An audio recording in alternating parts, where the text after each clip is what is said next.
thank you all for coming, and thank you for some really powerful films. And congratulations to everyone up here on your Oscar nominations.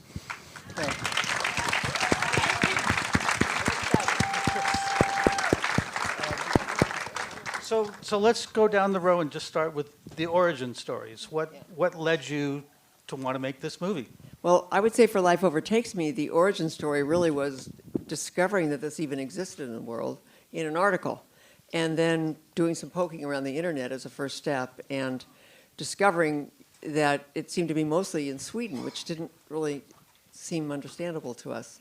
So we made contacts with people in Sweden and went over there and did a scout and figured out, might it be possible to make this movie, because you've got children lying in bed not moving, and parents performing a lot of repetitive tasks. But we thought we could do it. And so just the two of us went, and Mr. Origin too. Yeah, well, yeah, I'll just say that we were drawn to the story because we thought that, very often the consequences of being traumatized are not visible. I mean, they're internalized. And we thought here was an example of where you could really see the effects, and it was very visual. And we thought this might be a way to, thank you. This might be a way to have people, think about what it means to be a refugee in terms of the effect on them, and not only just in Sweden, but any place there's a border, any place that people are trying to, save their lives or make their lives better. Mm-hmm. So what leads you? I mean, it's almost worth coming up with a movie to fit the title, learning to skateboard in a war zone if you're a girl. I mean, what led you to this? Well, it's a two-pronged story, but there's two of us. Yes, so I'll start with you go, and then I'll fill in. Okay, yes, you have the punchline. So basically, this film looks at the work of an organization called Skateistan, and a little short had been made about them when they were just starting out in Kabul by a good friend of ours, Orlando Van Einzadel, who started Grain Media. And 10 years later, when some lovely executives at A&E Indie Films got interested in telling that story through the girls' eyes, they came to Grain Media and Orlando and us, and knowing that there was that relationship already and the openness with the organization, and then Carol got involved. And I had been filming in Afghanistan since 2005, and I did a film about the training of the Afghan National Army by the New Jersey National Guard. Could have been a comedy, could have been a tragedy, but in the kind of both. In the course of working in embedding with various militaries, Afghan and European and American, the one thing I had was being a woman, and a woman of a certain age, was that I could sort of leave the formal parlor of the men and the tea and the talking, and I could walk through the curtain into the women's side of the house, which was sort of like going from a faculty meeting into the ladies' room at your high school. I was a woman, somebody would hand me a baby, the girls would steal my lipstick. I mean, it was just, it was just like girl land. And I always wanted to figure out a way to show people, without endangering the girls or the women, what it was like to be a woman in the woman's room in Afghanistan. Because the minute they step outside or a camera rolls, you are seeing their behavior as it would be seen in the male gaze. And so when Grain came to me with the Skateistan concept, I was like, okay, I know exactly how to do this, and it was just, I knew it was the framework in which I could introduce you to the sort of rollicking humor and insane, exuberance of the girls and the women who love them. So before we hear the origin story for St. Louis Superman, I think you guys should introduce the special guest you brought with you. Yeah, I mean, the incredible Bruce Franks Jr. St. Louis Superman is standing right over there.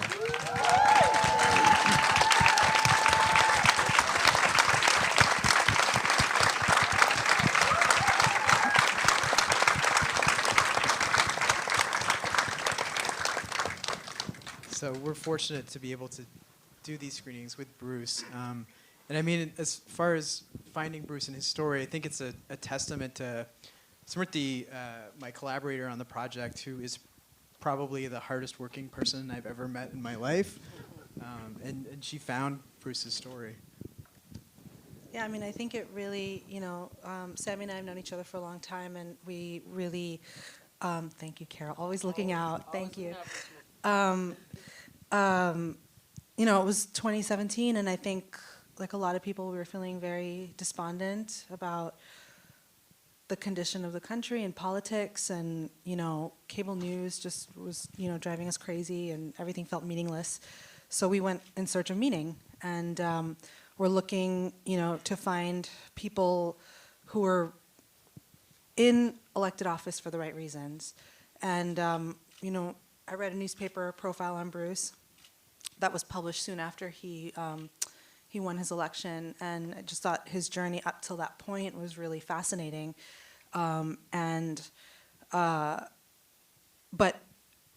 when we met, there was the deeper story revealed itself.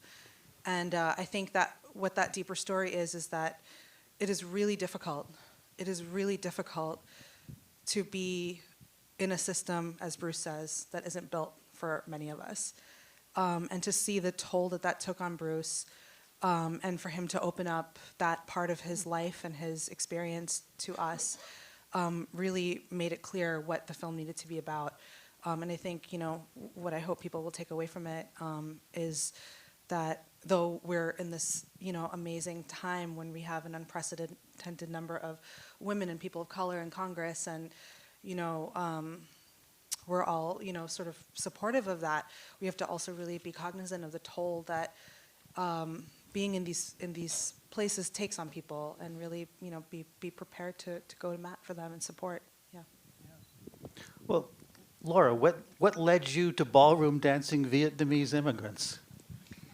I found them by accident, actually. I was doing research about another project in San Gabriel Valley, and I came upon this dance studio that I walked in the middle of the afternoon, and there was like 40, 50 Asian people who were dancing the tango in the middle of a weekday.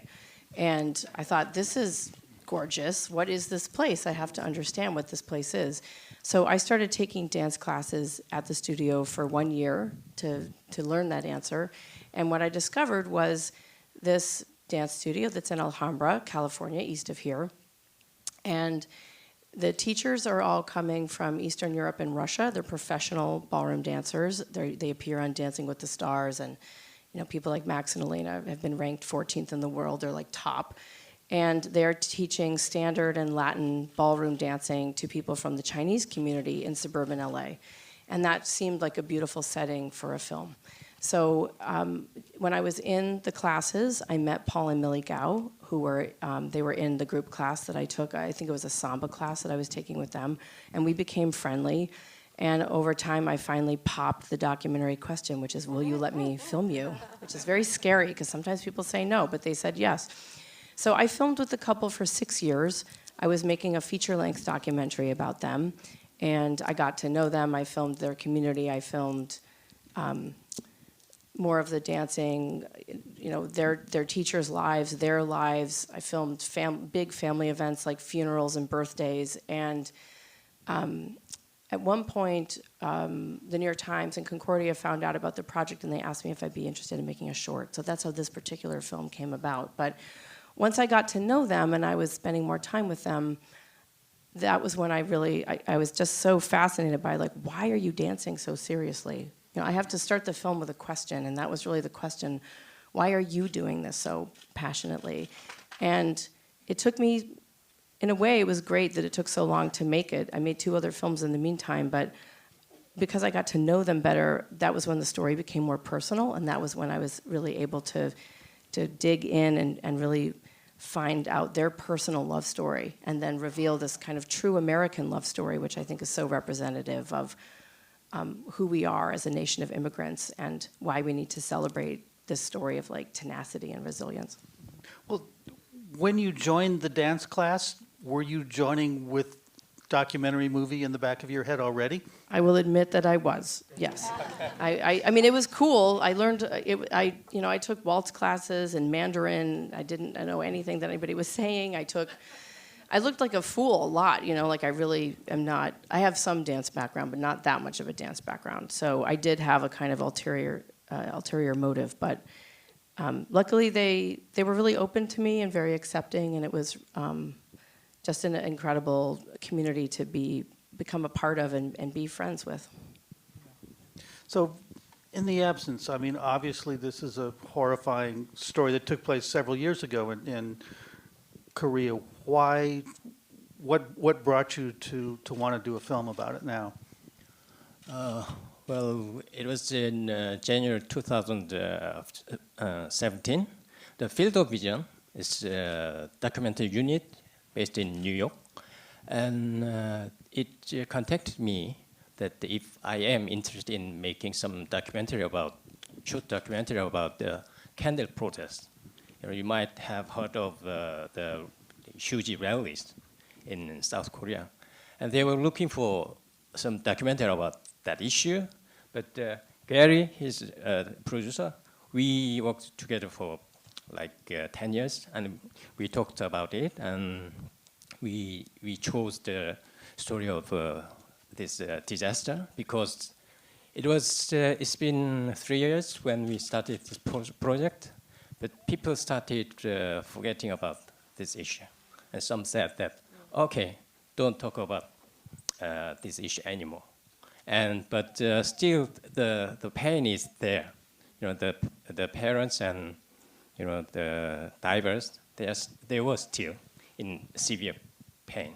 If there is pain there, then we have to keep talking about it. That's our idea. So we talked with the Field of Vision, and we concluded that we make this documentary. You might have something to add. It was a national trauma, to any Korean, that everybody watched almost live what was happening, and it took a really long time, to any filmmaker maybe thought about making documentary about that, what it means to us, and but for me as well, especially because I can only tell you this because I'm not in Korea now, but only among the family victims family association, only 2 people know that I actually booked that ferry that night, that evening with my partner, because I ride a motorbike and it's a nice resort area island. So somehow last minute I changed my mind and I got there one day early while keeping that booking for that ferry. And for 3 years, I had this kind of voice, I want to make something about this. And I was shocked, but as the time goes, I somehow noticed that, how the media consumed the image of this tragedy, and they never get to the point. So all these fragmented images around. And so I just wanted to do something, but luckily, the Field of Vision contacted Seung-Jun, and somehow also Seung-Jun had his also burden because at the time, many independent producers went down to the venue without any intention to make a documentary or anything. They just said, we have to record this. And then Seung-Jun was tied up with post-production, and he couldn't join. So he had his own burden, and I had my own voice. So somehow, it was a kind of personally, it feels like it was almost like a calling, to start, to share,